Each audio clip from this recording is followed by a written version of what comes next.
आज हम आपको सुबह सुबह एक बहुत ही सीरियस कंसर्न के साथ बुलाए हैं, क्योंकि अक्सर ये होता है कि विश्वविद्यालय के चुनाव विश्वविद्यालय तक ही सीमित रहते हैं। छोटी मोटी जो है छात्र संगठनों के बीच आपसी झड़प, बहसबाजी, वाद विवाद, ऐसी चीज़ें होती रहती हैं। लेकिन पिछले कुछ दिनों में जो सीन दिल्ली विश्वविद्यालय में देखने को मिला है वो बहुत ही गंभीर है। और जैसा कि हमारे राष्ट्रीय अध्यक्ष ने कहा कि दिल्ली विश्वविद्यालय देश का एक ऐसा प्रतिष्ठित विश्वविद्यालय है जहां पर सिर्फ देश के ही नहीं, दूसरे देश के भी विद्यार्थी पढ़ने के लिए आते हैं। और आज बार बार जो है बीजेपी कहती है कि ये डिजिटल इंडिया है, तो इस तकनीकी क्रांति के दौर में कहीं की बात कहीं तक पहुंचती है। और जिस तरह से सोशल मीडिया पर वायलेंस के वीडियो वायरल हो रहे हैं, स्वाभाविक है कि जो बच्चे फर्स्ट ईयर में यहाँ पढ़ने के लिए आए हैं या जो थर्ड ईयर से में हैं यहाँ पढ़ रहे हैं, उन सब के परिवारों को चिंता होगी। तो इस संबंध में हम आपसे कुछ बातें रखना चाहते हैं। सबसे अव्वल तो ये आप लोगों ने सुना होगा, भगत सिंह ने कहा है कि बम और पिस्तौल कभी इनकलाब नहीं लाते। मतलब बम और पिस्तौल से बदलाव रोका भी नहीं जा सकता है। ये जो दिल्ली विश्वविद्यालय का चुनाव हो रहा है, इसकी सबसे बड़ी खास बात यह है कि ऐसा शायद पहली बार हो रहा है कि थर्ड ईयर के स्टूडेंट भी फर्स्ट टाइम वोटर हैं और फर्स्ट ईयर के स्टूडेंट तो फर्स्ट टाइम वोटर हैं ही। ऐसे सिचुएशन में जिस तरीके से शासन प्रशासन के द्वारा एक खास संगठन को, एक खास तरह की विचारधारा को पोषित करने वाले लोगों को जो एक पावर का मिसयूज करके प्रोटेक्शन दे रही है, तो कहीं ना कहीं जिनके अंदर हिंसा की प्रवृत्ति है, गुंडागर्दी की प्रवृत्ति है, उनको बल मिल रहा है। और वो लगातार जो एक गौरवशाली चीज़ है भारत में, 750 से ज़्यादा पब्लिक यूनिवर्सिटी है, गिने चुने विश्वविद्यालय में चुनाव होते हैं, उसमें से दिल्ली विश्वविद्यालय एक है। और ये छात्रों के लिए, विद्यार्थियों के लिए एक अहम वक्त है जब आप अपनी लोकतांत्रिक अधिकारों को समझते हैं, सीखते हैं, उसका इस्तेमाल करते हैं और एक जिम्मेदार नागरिक बनने की प्रक्रिया में यह महत्वपूर्ण भूमिका निभाता है।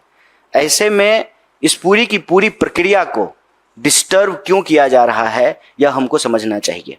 मैं आपकी सूचना के लिए कुछ चीज़ें यहाँ बता देना चाहता हूँ। जैसा कि अध्यक्ष जी ने बताया कि 3 साल के बाद चुनाव हो रहे हैं और आपने देखा कि कोरोना में सब ने अपनों को खोया।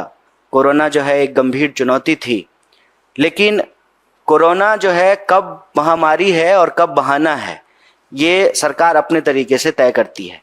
तमाम तरह के जो है चुनाव हुए देश में, लेकिन विश्वविद्यालयों के चुनाव को रोक दिया गया। खैर, अब जब चुनाव हो रहे हैं, ये एक स्वागत योग्य कदम था और इसका हमने NSUI की तरफ से स्वागत भी किया। लेकिन जब से यह प्रक्रिया शुरू हुई है, इनकी कुछ चीज़ों पर अगर आप गौर करेंगे, सबसे पहले तो नॉमिनेशन और इलेक्शन का एक नोटिफिकेशन विश्वविद्यालय प्रशासन के द्वारा जारी किया गया, जिसमें कहा गया कि 12 तारीख को नॉमिनेशन होगा। और आप सब लोगों ने देखा होगा कि फिर एक और नोटिस आई और नॉमिनेशन का डेट जो है वो 12 से 14 कर दिया गया। यह जो नोटिफिकेशन आया, इसमें एक और चीज़ पे हम आपका ध्यान आकर्षित करना चाहते हैं कि कोरोना के आधार पर इस बार दिल्ली विश्वविद्यालय में जो लोग चुनाव लड़ रहे हैं, उनको 2 साल का एज रिलैक्सेशन दिया गया, 3 साल का। और ये जो रिलैक्सेशन है, ये रिलैक्सेशन एक खास संगठन को फायदा पहुंचाने के लिए दिया गया। क्यों? क्योंकि विश्वविद्यालय के जो और स्टेक होल्डर्स हैं, चाहे वो कर्मचारी हों, चाहे वो टीचर हों, चाहे स्टूडेंट्स हों, उनके बीच में इस बात को लेकर के कोई जानकारी नहीं थी। मतलब बहुत ही आर्बिट्ररी तरीके से जो है यह नोटिस लाया गया। खैर, अगर विद्यार्थियों को कोई भी लाभ मिल रहा है तो हम उसका स्वागत करते हैं। उसके बाद हमने क्या देखा कि ABVP कुछ भी करे, उसको खुली छूट है।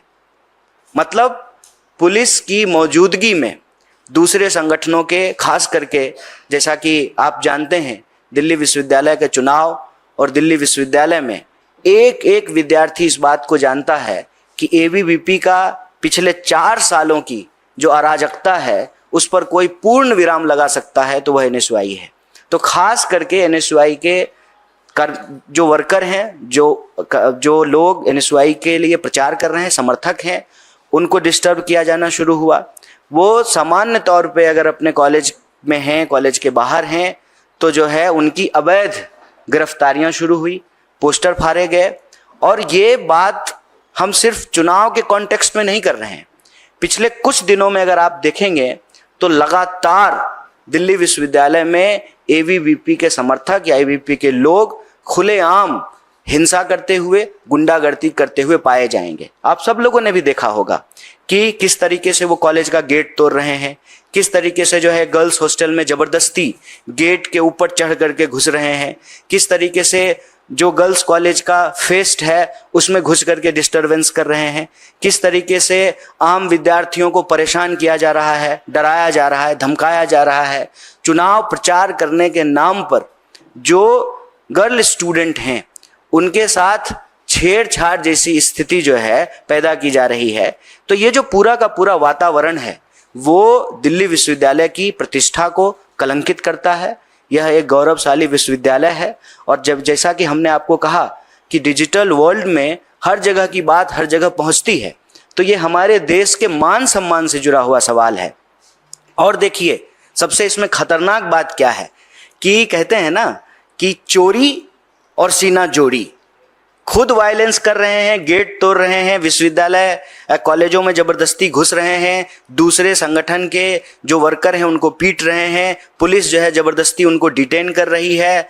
और वही लोग जो है मीडिया को यह भ्रमित करने का प्रयास करते हैं कि एनएसयूआई के लोगों ने वायलेंस किया। तो मैं आप सबके माध्यम से कहना चाहता हूँ, मैं एनएसयूआई का राष्ट्रीय प्रभारी हूँ। भारतीय राष्ट्रीय कांग्रेस ने यह जिम्मेवारी हमको दी है। आप एक भी व्यक्ति को लेकर के आइए जो एनएसयूआई का वर्कर हो, जिसने कोई भी हिंसा की हो, कोई गड़बड़ी की हो। हम